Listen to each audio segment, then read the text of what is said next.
mencintai segala yang telah terjadi. Tak pernah sendiri jalani hidup ini, selalu menyertai. Betapa ku menyadari di dalam hidupku ini, kau selalu memberi rancangan terbaik oleh karena kasih. Bapa, sentuh hatiku, ubah hidupku menjadi yang baru, bagai emas yang murni. Kau membentuk bejana hatiku. Bapa, ajarku mengerti sebuah kasih yang selalu memberi, bagai air mengalir yang tiada pernah berhenti.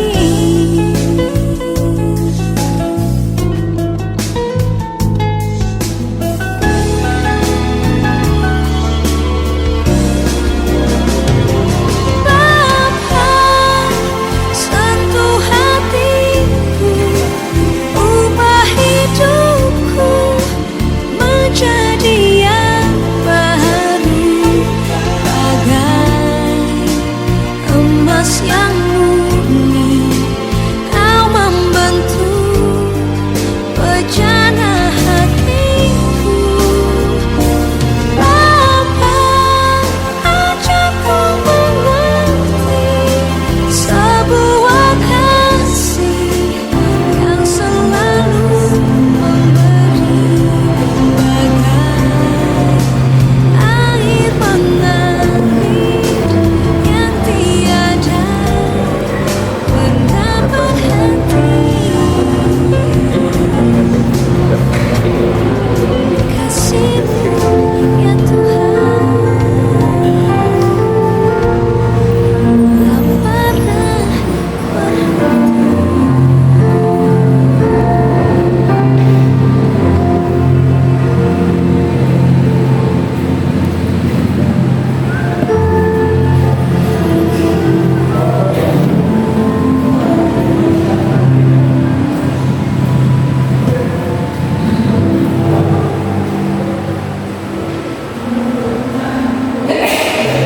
Salam Bapak Ibu.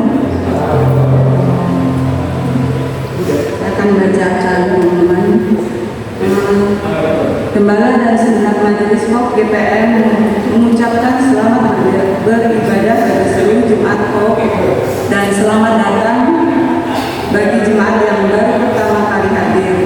Semoga melalui ibadah ini kita semakin disegarkan dan dikuatkan untuk menjadi pelaku firman Tuhan yang setia dalam kehidupan sehari-hari.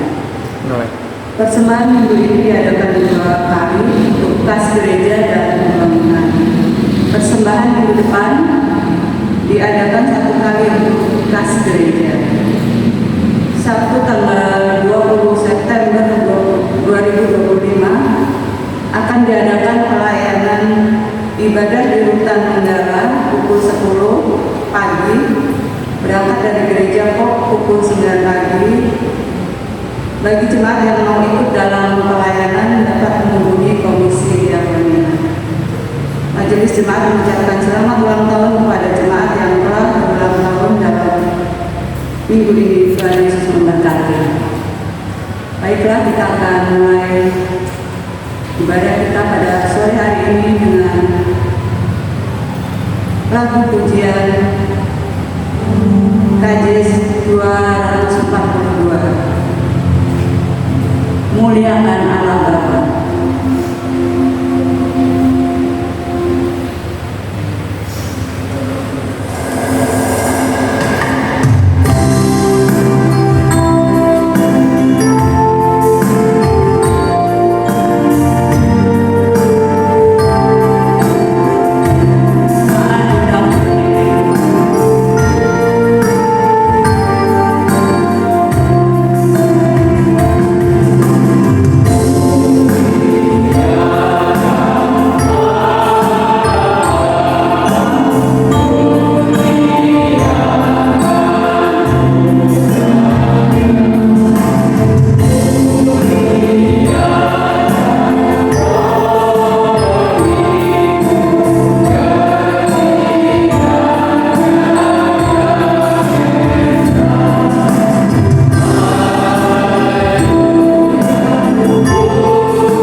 yang telah menciptakan langit dan bumi. Salam sejahtera dari Allah Bapa dan Tuhan Yesus Kristus. Amin. Haleluya.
Jemaat dipersilakan untuk kembali.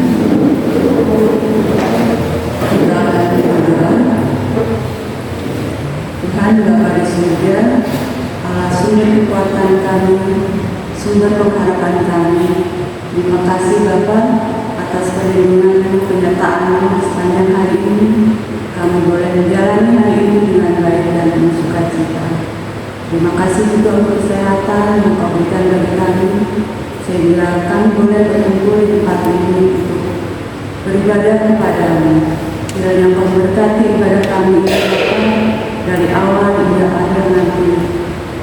Berkati kami, biarlah Tuhan saja yang hadir di tengah-tengah kami, memimpin kami dalam beribadah, dan tolong kami Bapa untuk bisa mengerti firman-Mu pada sore hari ini dan melakukannya dalam kehidupan kami sehari-hari. Terima kasih Tuhan, berkati kami semua yang hadir pada saat ini, juga kami yang bertugas pada malam hari ini ya Bapak. Biarlah apa yang kami lakukan semuanya berkenan di hati, dan biarlah nanti kami boleh pulang dengan membawa sukacita dan damai sejahtera yang dari saja. Ampuni segala dosa dan kesalahan kami Bapa, layakkan kami untuk memuji menyembah-Mu. Terima kasih Tuhan, hanya di dalam nama-Mu kami telah berdoa. Amin. Kita akan baca nats memimpin pada sore hari ini yang diambil dari Mazmur 51 ayat 1 sampai 10.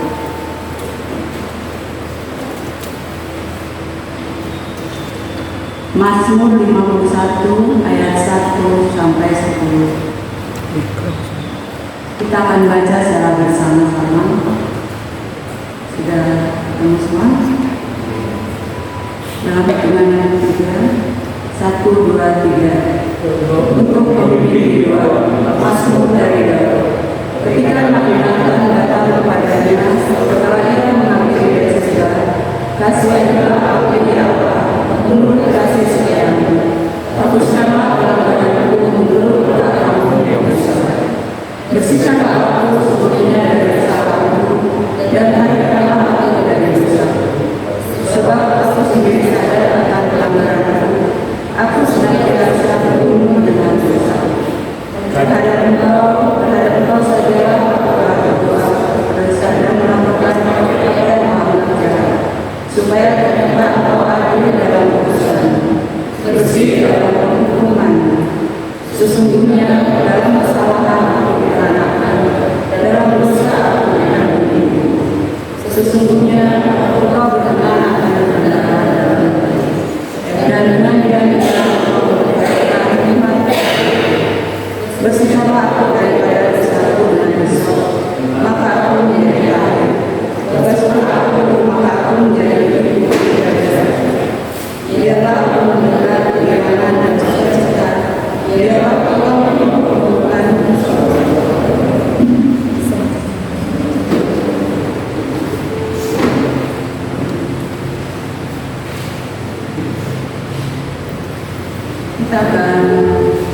menyanyikan sukacita. Ada sukacita Bapak Ibu? Baiklah, kita sebaiknya kita memberi salam satu sama lain, saling menyapa. Selamat hari Minggu untuk semuanya.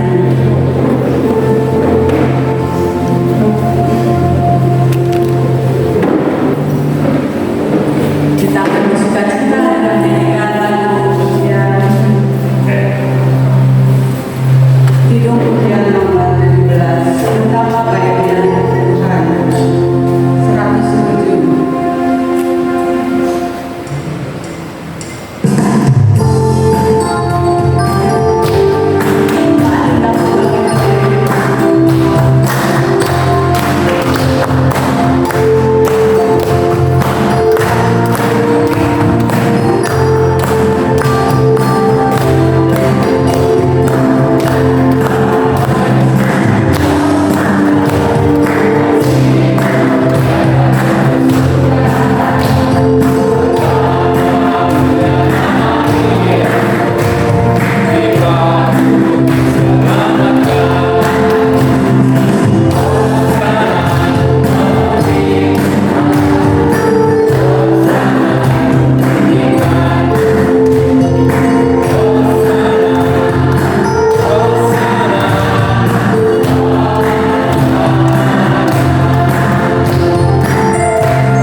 Ulangan yang ke-6 ayat 4 sampai 9. Baik, saya akan membacakan kita semua. Kita mengasihi karena Allah lebih dahulu mengasihi kita. Jikalau seorang berkata, aku mengasihi Allah, dan ia membenci saudaranya, maka ia adalah pendusta. Karena barang siapa tidak mengasihi saudaranya yang dilihatnya, tidak mungkin mengasihi Allah yang tidak dilihatnya. Dan perintah ini kita terima dari Dia, barang siapa mengasihi Allah, ia juga mengasihi saudaranya. Kita sambut hukum kasih ini dengan penyesalan dosa yang diambil dari Kidung Jemaat nomor 33.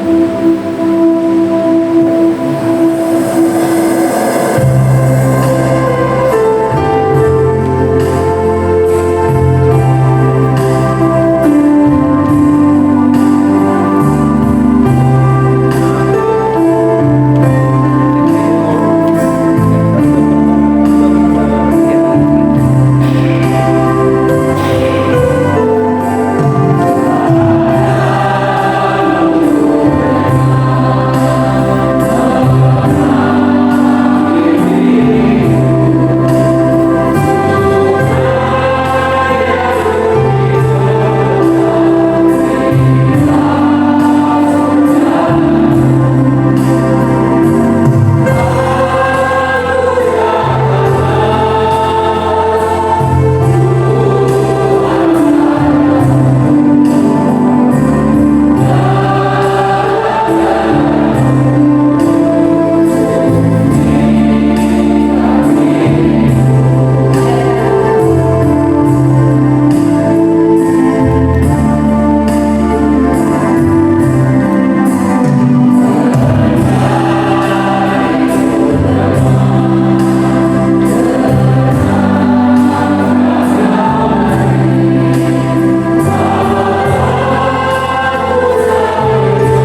berdoa. Ya Allah, Bapa kami yang di surga, Engkaulah Sang Maha Kasih dan Benar. Kami mengakui kesalahan dan dosa kami.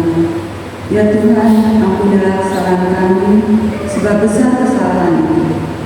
Kasihanilah kami ya Allah, menurut kasih setiamu. Hapuskanlah pelanggaran kami, menurut rahmat-Mu yang besar.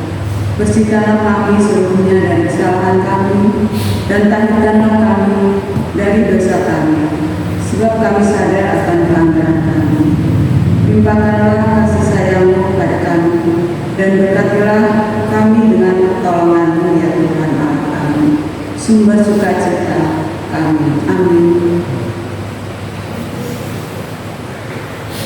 Berita anugerah dan petunjuk baru diambil dari Keluaran 32 ayat 7 sampai 14 dan 1 Timotius 1 ayat 12 sampai 17. Kita akan baca berita anugerah terlebih dahulu dari Keluaran 32 ayat 7 sampai 14.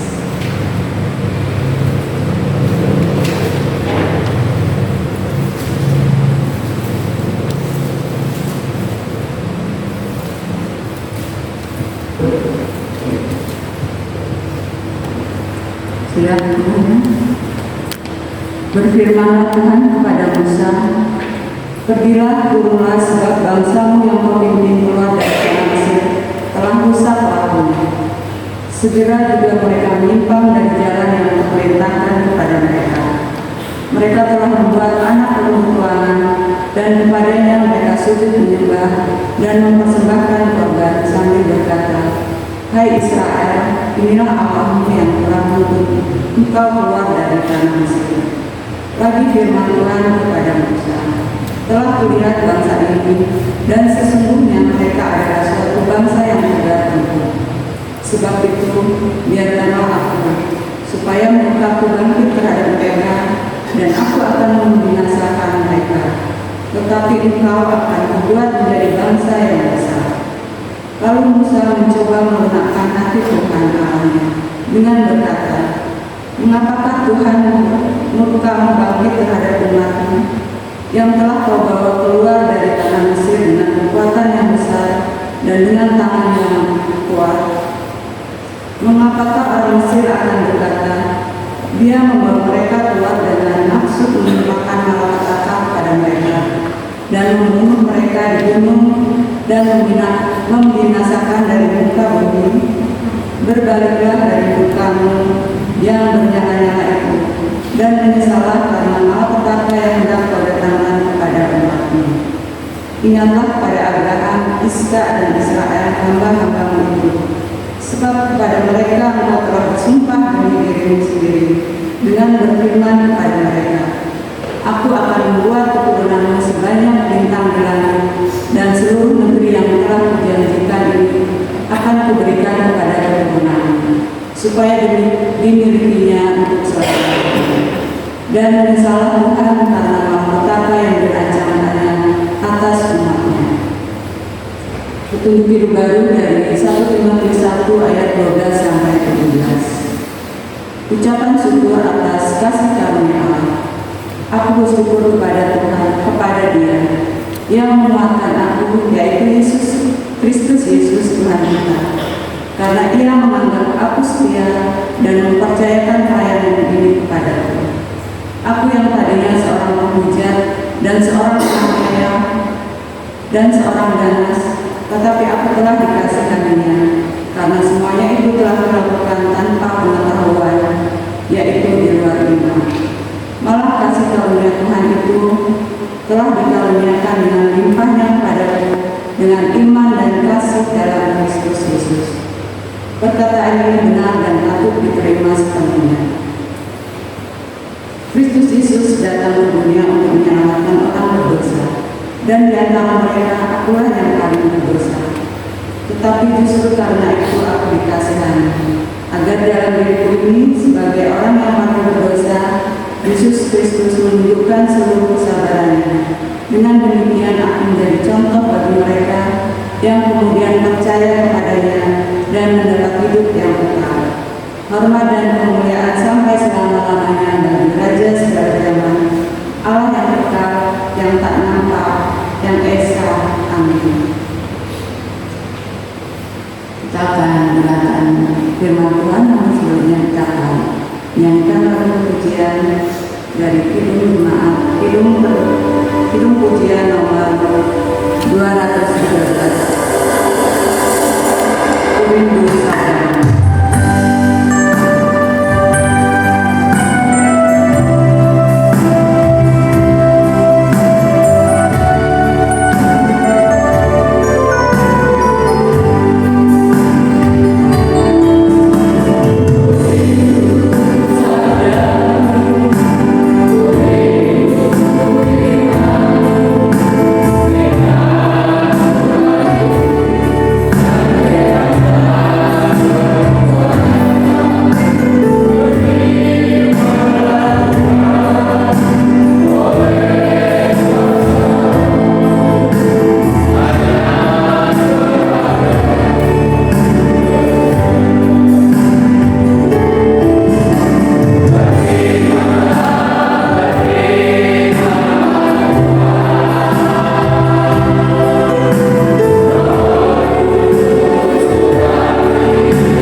Ya Tuhan, firman kehidupan,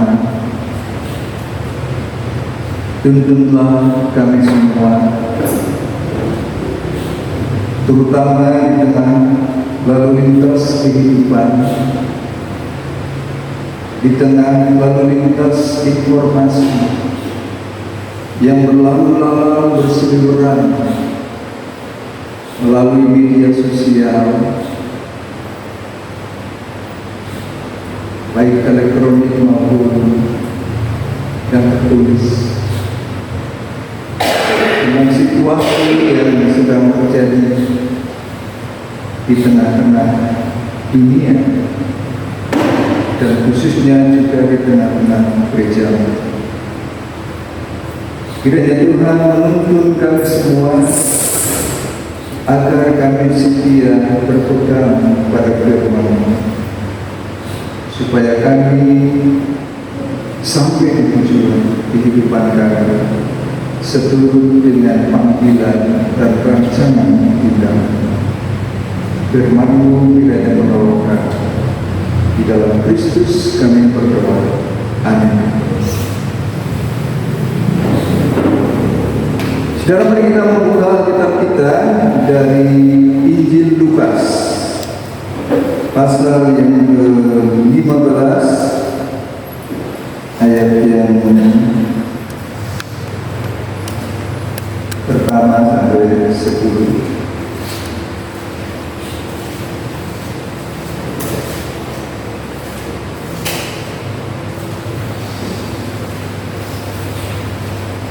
Lukas 15 ayat 1 sampai 10.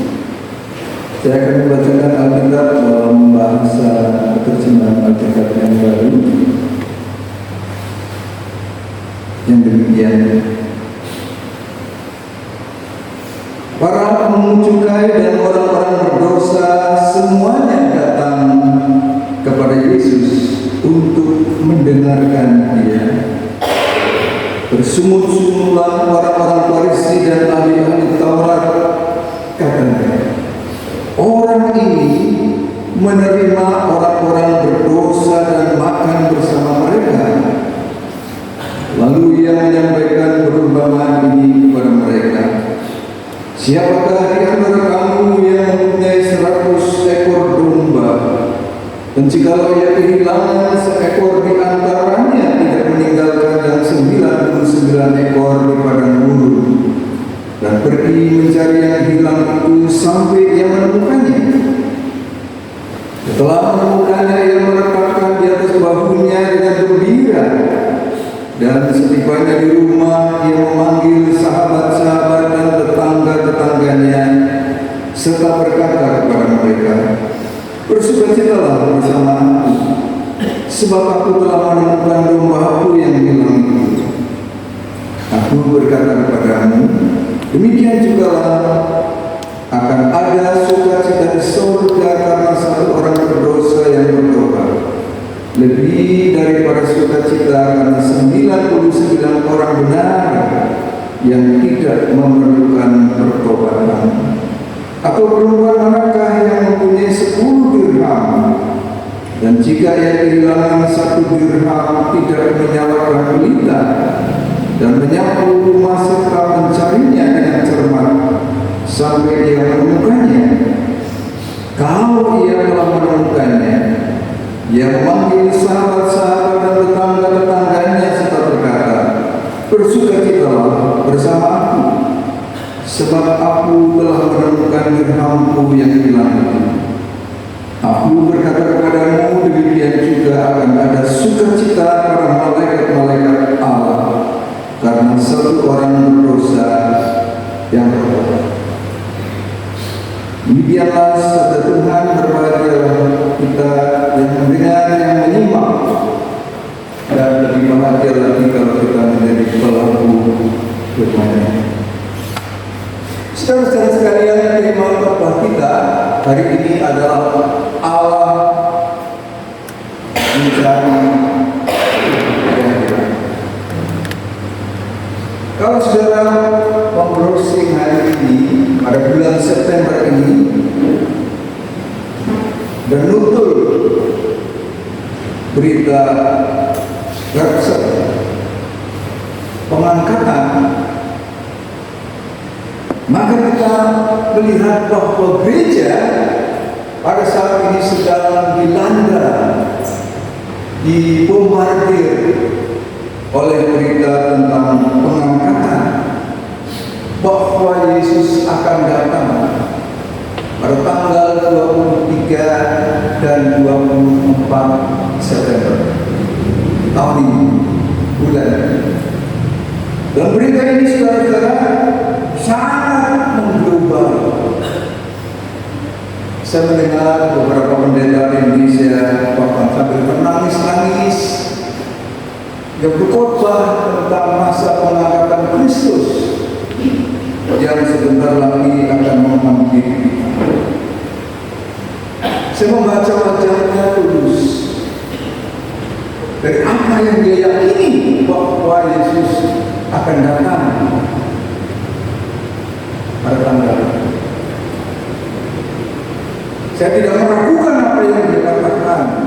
bahwa itu keluar dari hati yang paling dalam, dari iman yang paling kuat.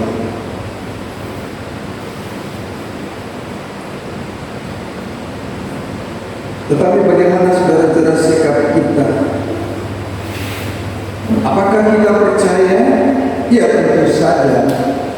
Alkitab mengatakan bahwa pada suatu saat Yesus memang akan datang, dan semua kita orang-orang beriman akan diangkat. Tetapi jangan lupa juga bahwa Yesus juga mengatakan tidak ada orang yang tahu, malaikat tidak, anak juga tidak, hanya Bapa yang tahu.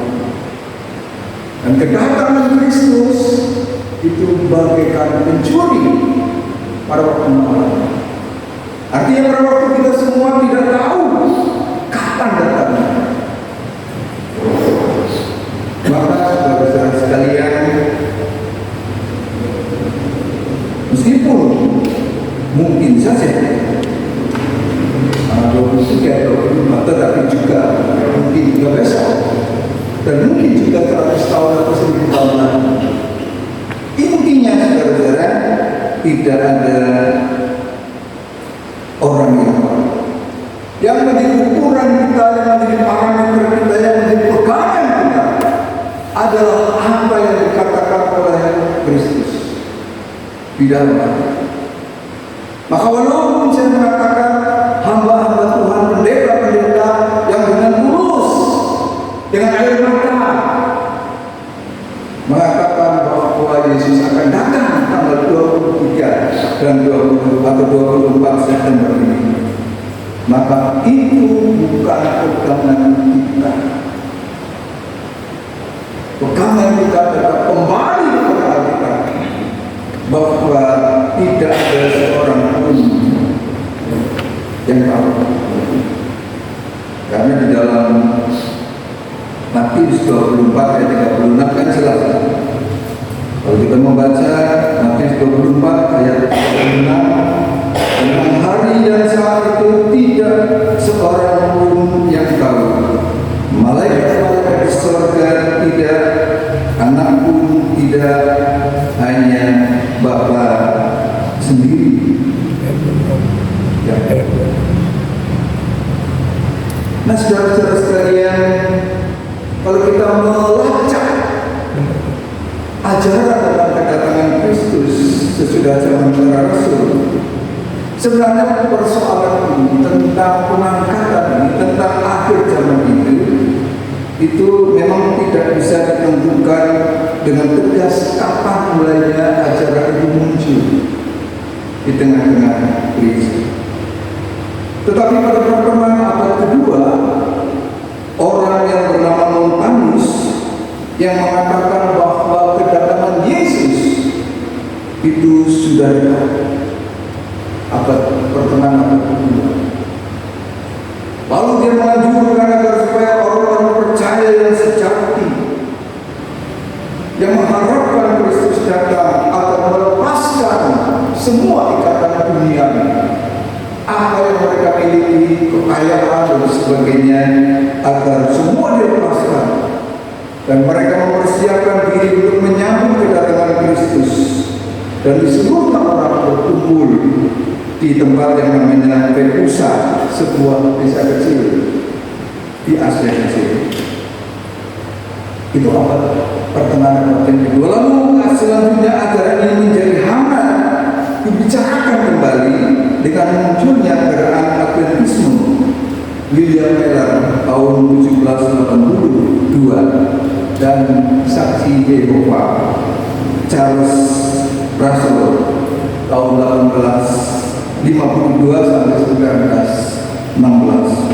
Miller dengan mendasarkan pada nafsi dalam kitab Daniel 8 ayat 14 tentang pemulihan tempat-tempat kudus, maka dia meramalkan pada waktu itu, menentukan bahwa kedatangan Kristus itu terjadi sekitar tahun 1831. Dan dia merasa mendengar suara Allah yang menyuruhnya untuk memberitakan tentang kedatangan Tuhan. Lalu dia menyuruh orang-orang bersiap-siap menyambut kedatangan Kristus yang kedua kalinya. Tetapi kemudian ternyata tahun 1843 tidak terjadi apa-apa. Dia lalu menggeser perhitungannya setengah tahun, tetapi ternyata juga tidak terjadi apa-apa. Nah, ajaran Miller ini kemudian dilanjutkan oleh White yang menetapkan bahwa kedatangan Kristus akan terjadi 22 Oktober 1944. Lalu Russell, saksi Yehova, juga menetapkan kedatangan Kristus yang kedua kalinya tahun 1914.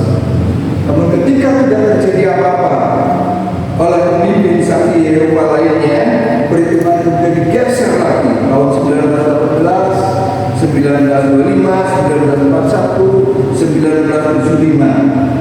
Dan ketika tidak terjadi apa-apa, lalu digeser 1992. Kita tahu waktu itu Amerika dengan Irak sedang dalam suasana yang mencekam dunia. Orang membayangkan akan terjadi perang besar yang mengakibatkan dunia ini akan punah. Nah, saudara-saudara sekalian, belakangan ini pada bulan ini cerita tentang akhir zaman, tentang pengangkatan jemaat Allah itu mengangkat kembali dengan munculnya seorang ibu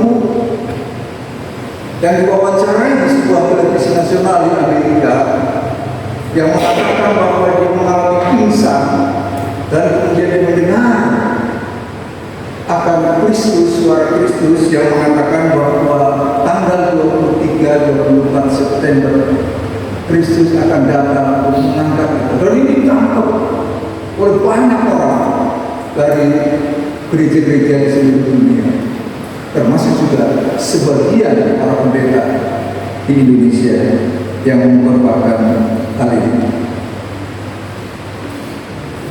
Nah, saudara-saudara sekalian, apa sebenarnya pokok ajaran mereka tentang kedatangan Kristus? Mereka mengajarkan bahwa pada garis besarnya ayat-ayat tertentu di dalam Alkitab dengan cara-cara tertentu dicocok-cocokkan, dihubung-hubungkan sedemikian rupa untuk menentukan tanggal terjadinya pengangkatan. Biasanya yang sering ditafsirkan adalah dari kitab Daniel, Wahyu, Tesalonika, itu yang biasanya diambil. Saya tidak akan menerangkan satu-satu itu. Lalu yang kedua, angka-angka di dalam Alkitab juga dihitung-hitung untuk menentukan secara pasti kapan saat pengangkatan itu. Kemudian simbol-simbol di dalam Alkitab juga diartikan secara gampang, bahkan kadang-kadang serampangan, tidak diperhatikan sama sekali latar belakang konteks dari ayat-ayat itu. Nah, saudara-saudara, itu yang akhir-akhir ini terjadi di gereja Indonesia.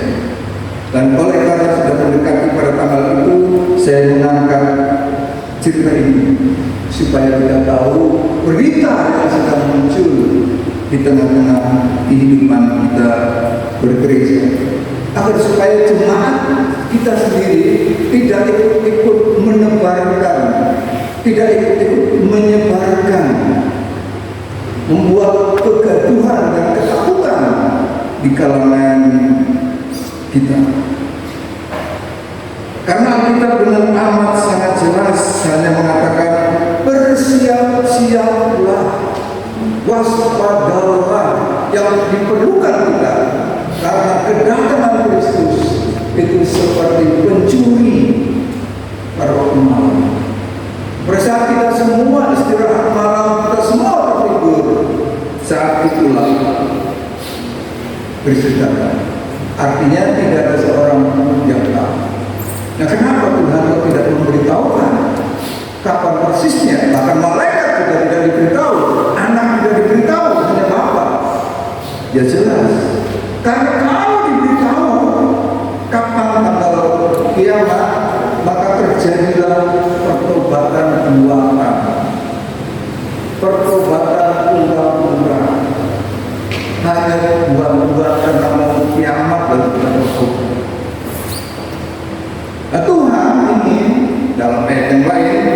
ketika anak manusia datang ke dalam dunia, maka Tuhan ingin apakah di dunia ini ada iman? Apakah kita masih beriman ketika dia datang? Apakah kita masih mengerjakan yang ditugaskan oleh Sang Bapa, oleh Raja itu? Kalau dalam pengalaman Kristus kan tidak begitu. Dia pergi, percayakan semuanya, lalu saat dia datang untuk meminta pertanggungjawab dari semua hamba-hambanya. Oleh karena itu, saudara-saudara sekalian, maka kita tidak perlu menghitung-hitung kapan pengangkatan. Bisa saja 23 dan 24 September, tetapi bisa jadi 100 tahun lagi, bisa jadi 1000 tahun lagi, karena bukan hak kita untuk tahu. Tuhan pun sudah mengingatkan kita. Melalui perumpamaannya Yesus mengajar agar supaya kita melakukan yang lebih penting daripada ngitung-ngitung hal yang tidak akan kita ketahui dengan matematika apapun. Lebih baik kita melakukan hal yang mungkin bisa kita kerjakan, yang mungkin masih bisa kita lakukan. Nah, di dalam perumpamaan ini Yesus mengajarkan kepada kita bagaimana Allah digambarkan sebagai gembala yang mencari dombanya yang hilang. Nah, ini yang peluang ini yang masih bisa kita lakukan, kita kerjakan, mencari domba yang hilang dengan mempertaruhkan banyak hal, termasuk juga nyawanya sendiri. Perhatikan saudara-saudara, 1 dari 100 domba itu, dia harus meninggalkan yang 99 ekor domba ketika yang satu tidak lagi diketahui keberadaannya. Bayangkan risiko yang harus dia terima. Pertama, saat dia mencari meninggalkan yang 99, bisa jadi itu akan ada yang tercerai-berai karena tidak ada kembali. Dia sibuk mencari yang satu, yang 99 bisa entah kemana, lari sana lari sini sendiri, dan risiko itu akan lebih banyak lagi kehilangan. Yang kedua, daerah penggembalaan di Palestina itu tidak seperti di Indonesia, juga tidak seperti di GBM yang jauh lebih subur. Lahan untuk pakan domba itu luas, tetapi kita tahu di Palestina tanahnya kering, lahannya pasti tidak semudah dan seluas di tanah air kita. Lagi pula tidak aman dan tidak nyaman, bahaya bisa muncul sewaktu-waktu. Jadi ada resiko ekonomi, ada resiko keamanan yang siap mencaplok dia, mencabut dia kalau dia ketemu dengan binatang buas. Lagi pula kalau domba itu ada di batu-batuan yang licin, dia harus ambil resiko terpeleset, itu juga sangat terbuka. Tetapi saudara perhatikan bahwa demi yang seekor, maka sang gembala itu mengesampingkan yang 99 dan mencari sampai dapat dimanapun, bahkan di tempat yang tersulit sekalipun. Karena tempat di sana ada banyak tempat yang bisa untuk persembunyian dan sangat sulit untuk menemukan seekor anak domba yang kecil dengan batu-batu yang licin, tetapi dia rela lakukan itu asal dia menemukan yang terhilang. Sebab seekor pun itu amat sangat berharga, maka harus dicari. Yang ketiga, saudara-saudara, apa yang dilakukan setelah dia menemukan domba itu?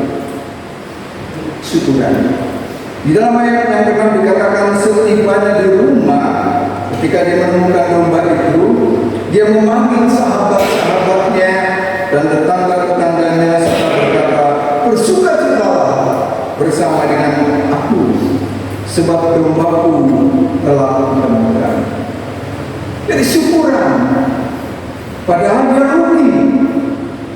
rugi waktu, kemudian rugi perasaan, stres juga. Dombaku hilang, perasaan juga terkoyak-koyak, kekhawatiran, ketakutan. Apalagi kalau dia bekerja, wah nanti bisa dipecat oleh bosnya, dimarahi, atau disanksi, atau disuruh mengganti dombanya karena dia tidak bisa menjaga dengan baik. Oleh karena itu saudara-saudara sekalian, dia kemudian syukuran walaupun tidak mendapatkan lebih dari itu. Artinya apa? Artinya bahwa yang seekor itu amat sangat berharga untuk dicari dan ditemukan. Ayat yang ke-7 mengatakan demikian juga sukacita di surga karena satu orang bertobat lebih daripada sukacita karena 99 orang benar yang tidak memerlukan pertobatan. Surga bersorak-sorai, mereka memuji-muji kalau ada satu orang yang ditemukan kembali, yang hilang bisa dikembalikan, yang meninggalkan kekristenan bisa kembali lagi menjadi hamba Tuhan, yang dulunya malas bisa ditopang, didorong, diberi semangat untuk ikut bersukacita bersama dalam persekutuan, yang dulunya oleh jalannya tetapi kemudian diluruskan kembali, bersukacita. Yang dulunya tidur imannya, terlelap di dalam keasikannya sendiri, di dalam kesibukannya sendiri, ditemukan menjadi aktivis dan diperbarui oleh Tuhan. Sukacita saudara berkembang. Nah demikian juga saudara-saudara, kemudian Yesus memberikan perumpamaan perempuan yang mencari dirham yang hilang. Meskipun dia memiliki 9 dirham yang lain, ketika 1 dirham hilang, dia pun mencari di setiap sudut, bahkan kemudian mengambil alat penerangan supaya lebih mudah menemukan. Apapun akan dia lakukan, bila perlu dengan syarat-syarat apa akan dia kerjakan. Bahkan mungkin dia di kolong-kolong, dia akan cari di tempat-tempat yang pastinya sulit untuk dilihat dengan mata telanjang, apalagi di waktu malam. Tapi dia mencari sampai dia menemukan. Dan sama seperti gembala, perempuan itu juga mengajak syukuran ke tanggal kanan kiri karena dirham yang hilang itu telah ditemukan kembali. Saudara-saudara yang dikasihi Tuhan, firman Tuhan ini mengajarkan kita betapa penting yang namanya kehidupan, betapa penting yang namanya manusia, betapa penting yang namanya orang. Gereja yang adalah juga orang manusia itu juga dipanggil oleh Tuhan agar supaya kita daripada sibuk hitung-hitung kapan Kristus datang, kapan pengangkatan itu terjadi, agar lebih baik peluang semacam itulah yang kita kerjakan. Dari sini kita melihat Yesus mengajarkan kepada kita nilai kehidupan individual, bahwa nilai hidup seseorang tidak ditentukan oleh jumlah dan banyaknya yang dia miliki, tetapi oleh Allah yang berkehendak agar seseorang itu bisa datang kepada Tuhan. Dan firman Allah ini juga mengajarkan kepada kita betapa kerahiman Allah itu ternyata tanpa batas, bahwa cinta kasih Allah itu ternyata luar biasa. Oleh karena yang terhilang itu berharga, patut untuk dicari, sekaligus juga yang ada itu tidak terabaikan. Mencari yang hilang bukan berarti lalu mengabaikan yang ada. Mencari yang hilang bukan berarti lalu menyingkirkan yang ada, tetapi tetap mengayomi mereka. Saudara-saudara, kita tidak menemukan bahwa sang gembala mencari domba yang hilang kemudian mengabaikan yang ada itu, atau perempuan yang mencari dan menemukan dirham yang hilang kemudian berpoya-poya untuk membuang dirham yang ada. Jadi setiap orang Kristen di antara kita diajak Allah untuk memiliki karakter Allah, panggilan Allah yang tercermin di dalam karya dan tindakan Kristus, menyelamatkan semua orang, mencari yang terhilang, membangunkan yang tertidur, memberikan semangat mereka yang mulai loyo dan sontoloyo, memberikan mereka jalan yang lurus ketika mereka sudah mulai oleng, mencari mereka, merangkul mereka yang tersingkirkan. Kadang-kadang kita tidak cukup sabar untuk mencari yang hilang, apalagi yang tidak cocok dengan kita, ya sudah, orang tidak mau diapain. Tetapi panggilan kita sebagai seorang gembala bagi yang lain, domba-domba yang lain, adalah mencari mereka agar sebelum masa kedatangan Kristus, keanggun itu bisa terjadi. Paling sedikit kita sudah berupaya memberikan yang terbaik bagi kerajaan Allah dan manusia. Amin. Mari kita berdoa. Terima kasih firman-Mu sudah banyak kami dengar. Saatnya bagi kami semua untuk menerjemahkan sabda,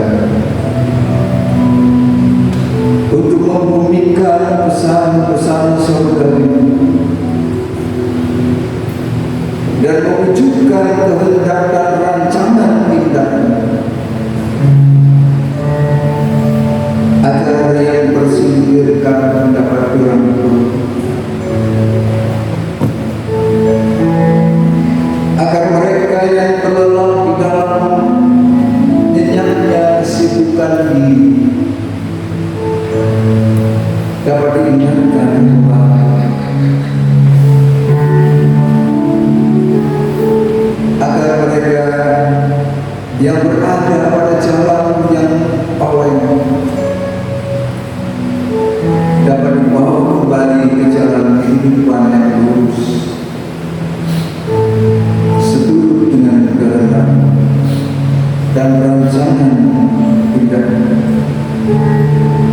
Terima kasih Bapa di surga, Roh Kudus kiranya menolong niat baik jemaat,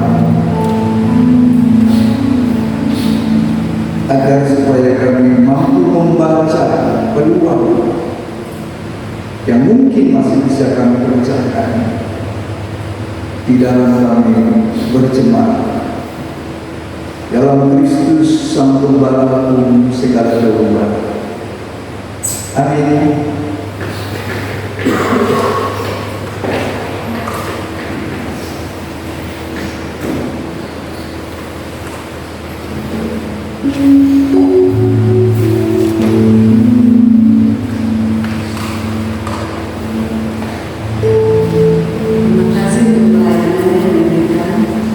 Tuhan atas firman yang telah kita terima.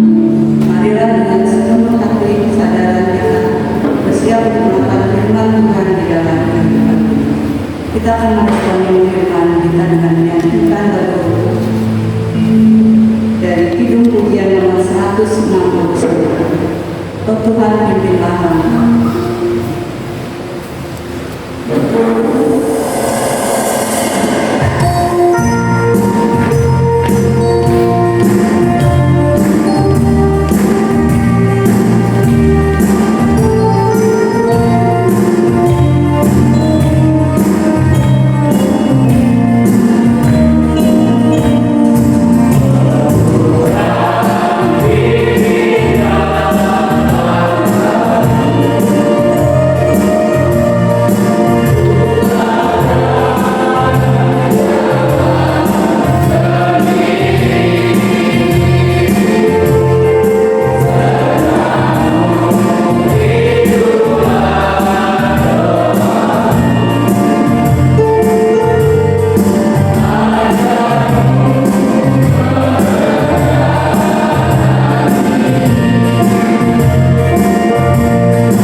sumber segala berkat, sumber perlindungan kami. Terima kasih ya Bapak untuk pemeliharaan atas kami sepanjang hidup kami. Pada saat ini kami akan memanjatkan doa kami. Kami berdoa untuk pelaksanaan negara kami Indonesia ini Tuhan. Tuhan kiranya memberkati bangsa dan negara kami ini.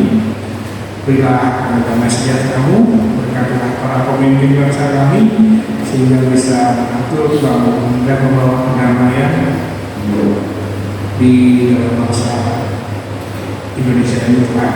Beberapa waktu lalu banyak ada kesulitan kiranya Tuhan bantu kami untuk balik kembali, Tuhan juga bantu kami untuk memperbaiki kondisi ekonomi negara kami sehingga banyak peluang dan kesempatan yang kami dapatkan untuk rakyat Indonesia sehingga Indonesia bisa lebih maju, lebih sejahtera ya Bapak.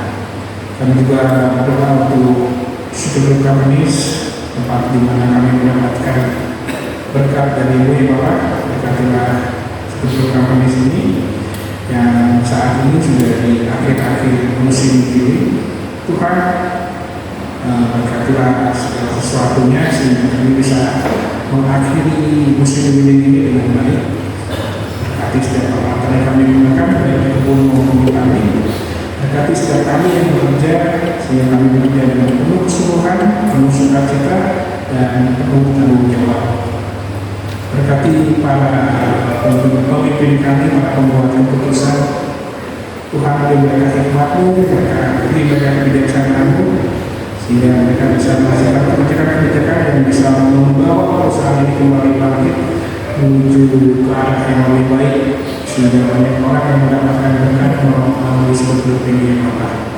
Ya Bapak, kami juga berdoa untuk pekabaran Injil melalui gereja-gereja, lembaga-lembaga misi dan gereja-gereja Kristen. Tuhan berkatilah gereja-gereja-Mu sehingga bisa memberikan dampak bagi masyarakat sekitar di mana gereja-gereja yang berada. Demikian juga untuk yayasan-yayasan pendidikan dan rumah sakit. Tuhan berkati sehingga banyak orang yang terlayani dengan baik dan mendapatkan sukacita dan damai sejahtera-Mu melalui yayasan-yayasan ini Bapak. Kami juga berdoa untuk gereja POKEPRM. Tuhan, terima kasih Kau memberikan kami tempat untuk beribadah, tempat untuk bersekutu, berkumpul, masuk iman. Tuhan berkatilah gereja POKEPRM ini biarlah damai sejahtera-Mu ada setiap kami, setiap jemaat dalam kudus yang ada di tempat ini, biarlah kami bisa bawa saling tolong menjalankan kehidupan secara Kristiani di tempat ini ya Bapak. Kami juga berdoa panitia Natal yang sedang bekerja untuk mempersiapkan Natal tahun ini. Tuhan berkatilah setiap usaha yang dilakukan, cukupkan segala sesuatunya biar panitia Natal bekerja dengan kompak, bila ada perbedaan pendapat bisa diselesaikan dengan baik tanpa ada buka di hati, biar semua bisa berpikir dewasa, bertindak dewasa, sehingga semua berjalan dengan baik ya Bapak. Demikian juga untuk panitia memberikan majelis baru. Tuhan berkati sedang ini saat sedang bekerja dan mempersiapkan segala sesuatunya. Tuhan berkati sehingga semua berjalan dengan baik. Demikian juga untuk rencana katekisasi yang kami lakukan di tempat ini. Tuhan berkati sehingga semua berjalan dengan baik ya Bapak. Kami juga berdoa untuk anak-anak kami yang sedang bersekolah dari TK hingga perguruan tinggi. Tuhan berkatilah anak-anak kami ini, anugerahilah dengan kecerdasan dan ketekunan serta kejujuran dan kerendahan hati ya Bapak. Biar anak-anak kami ini memiliki semangat untuk bekerja keras menyelesaikan studinya. Jadikanlah mereka anak-anak yang bertanggung jawab dan bisa menjaga dirinya, menjaga kehormatannya dan menjaga imannya ya Bapak. Kami juga berdoa untuk para pemuda-pemudi yang sedang mencari pekerjaan ya Bapak. Berkatilah mereka, biarlah mereka tetap tekun untuk pekerjaan, tetap bersemangat, akan mengerat, hingga mereka biarlah mereka bisa berpikir kreatif untuk mencari alternatif dengan untuk dijawab satu sisi biar mencari sisi yang lain ya Bapak. Berikanlah pekerjaan yang terbaik untuk para pemuda-pemudi kami ini. Demikian juga untuk mereka yang mencari pasangan hidup. Tuhan berkatilah berikanlah pasangan hidup yang terbaik untuk para pemuda-pemudi kami ini, berikanlah pasangan hidup yang takut akan Engkau ya Bapak. Terima kasih ya Bapak, kami juga berdoa untuk jemaat-jemaat yang sedang sakit, ada Ibu Diawanti, ada Ibu Veronica Sapi, kemudian jemaat yang sedang dalam proses pemulihan, Bapak Ibu Putong, Bapak Widodo, Ibu Asli, Bapak Antonius, Bapak Jumadi, Ibu Sinta Simanjuta, Ibu Erna. Tuhan berkatilah saudara kami ini, berkatilah proses penyembuhan, proses pengobatan yang dilakukan. Biarlah saudara kami ini tetap bersemangat, tetap berpengharapan dalam proses penyembuhan ini, proses pembukaan ini, dan mereka bisa menjalaninya dan terus berharap kepadamu. Pulihkan dan sehat-sehat ya Bapak. Demikian juga untuk keluarga mereka yang menemani dan merawat baik di rumah maupun rumah sakit. Tuhan beri kekuatan, ketabahan dan kesabaran sehingga mereka bisa merawat saudara mereka dengan penuh kasih dan penuh cinta kasih ya Bapak. Kami juga berdoa untuk ibu yang sudah hamil, ada Ibu Milka. Tuhan berkatilah kehamilan yang sedang jadi ya, janin yang dari dalam tubuhnya bisa berkembang dengan baik, ibu dan bayinya juga bisa sehat pada waktu tiba masa umur akhirnya, semuanya berhasil dengan baik, ibu dan bayi dalam keadaan sehat. Kami juga berdoa untuk orang tua kami, lansia yang ada di site maupun di luar site. Tuhan berkatilah orang tua kami ini di masa-masa tuanya ini. Tuhan biar mereka menjalani kehidupannya dengan penuh sukacita, penuh semangat. Tuhan berkati segala kegiatan yang mereka lakukan. Biarlah kasih sayang melimpah kepada orang tua kami ini.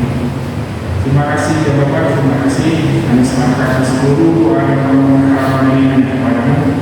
Kami akan tutup doa ini dengan doa yang kau ajarkan, yaitu doa Bapa kami yang demikian. Bapa kami yang di dalam surga, kuduskanlah namamu, katakanlah kerajaan-Mu, jadilah kami bumi seperti di surga. Berilah kami pada hari ini makanan kami yang secukupnya, dan ampunilah kami kesalahan kami, seperti kami juga mengampuni yang salah kami. Dan jangan membawa kami dalam pencobaan, tapi lepaskan kami dari dunia, karena kau adalah kerajaan, kuasa dan kemuliaan sampai selama-lamanya. Amin.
Tuhan Allah yang baik, kami mengucap syukur Bapa untuk berkat-berkat-Mu yang terus mengalir dan tak pernah berhenti di dalam hidup kami.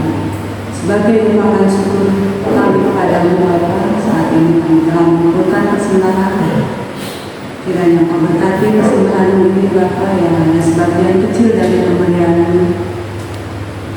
Kiranya persembahan ini boleh menjadi berkat dan bisa digunakan untuk pelayanan di tempat di POK GPN khususnya ya Bapak. Ampuni Bapak jika kita sering dosa dalam kami memberikan kesembahan ini dan ajarkan kami untuk memberikan yang lebih baik lagi dari kami. Terima kasih Bapak, hanya di dalam nama-Mu kami telah berdoa dan mengucap syukur. Amin. Silakan kembali.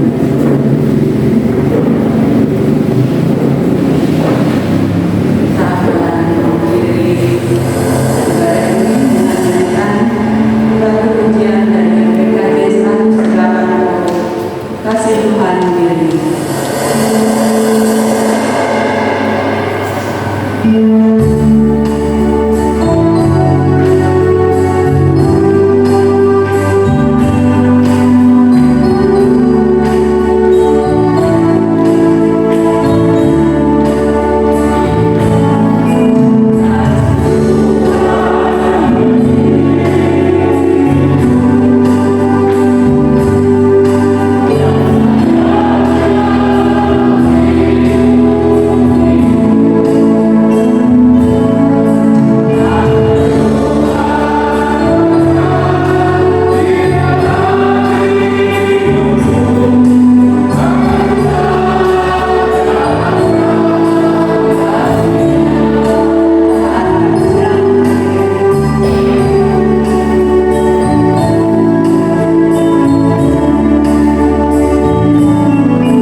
Marilah kita pulang dengan sukacita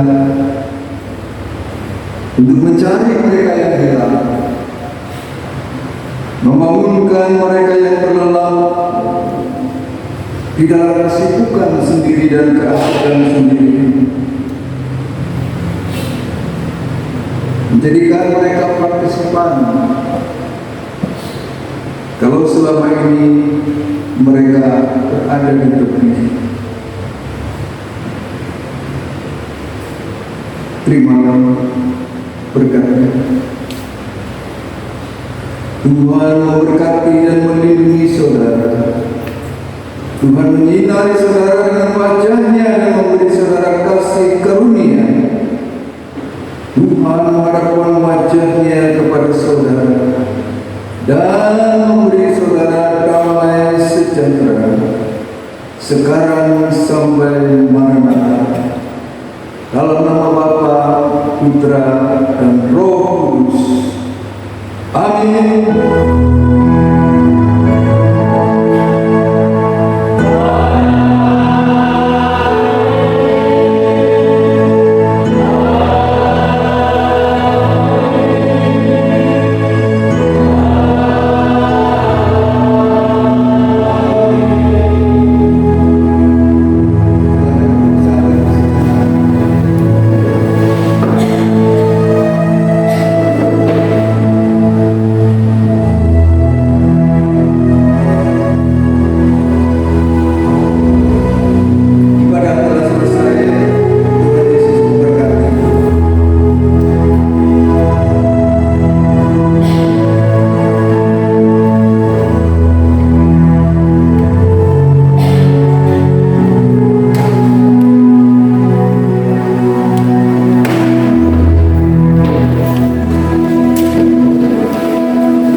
DPD.